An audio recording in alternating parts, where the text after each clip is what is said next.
Полярные ночи начались в доме номер 7 по улице Экспериментальной в микрорайоне Мархе. Его жильцы уже больше 2 недель живут без электричества. Даже днем в коридорах дома кромешная темнота. А в квартирах вся бытовая техника просто как напоминание о цивилизации. Почему людям приходится жить в таких условиях? И есть ли луч света в этом темном царстве, узнавала Саргалана Захарова. Единственный источник света в квартире инвалида первой группы Ольги Николаевны – восковая свеча. Совсем недавно сын принес ей фонарь. Теперь можно под ярким светом делать инъекции инсулина, рассказывает женщина. Год назад из-за тромбоза и сложной формы диабета она лишилась ноги. А еще раньше из-за пожара единственного жилья. Теперь она ютится в небольшой комнате общежития, в котором с прошлой весны электричество подается в зависимости от работы железобетонного завода. Приходится жить на газовом баллоне, покупная газовая плита. Переносная. На дошираках чай.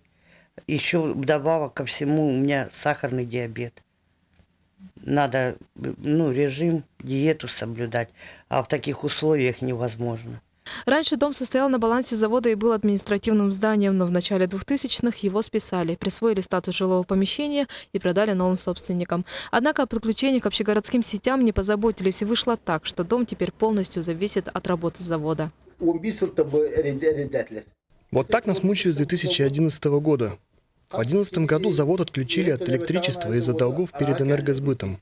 И теперь каждый раз из-за этих долгов страдаем мы, потому что дом подключен к электрическим сетям завода. С проблемой жильцов знакомы в администрациях микрорайона и города. Там выход из ситуации видят в подключении к общим сетям за счет самих жильцов, так как все они собственники. Сейчас мы отработали с Якутскэнерго по техпрессу. Там сумма приблизительно 1 200 000 на переподключение. Сейчас стоит вопрос о финансирование самих жильцов, владельцев этих квартир, с рассрочкой на 3 года. Однако, заметим, для переподключения жильцам необходимо подписать договор с Якутскэнерго. Но документы на дом, по их словам, были утеряны в администрации. Пока документы восстанавливает, управляющая компания «Вера», в чье ведомство дом перешел совсем недавно, обратилась с письмом в завод. Было написано письмо на имя генерального директора Северной строительной компании.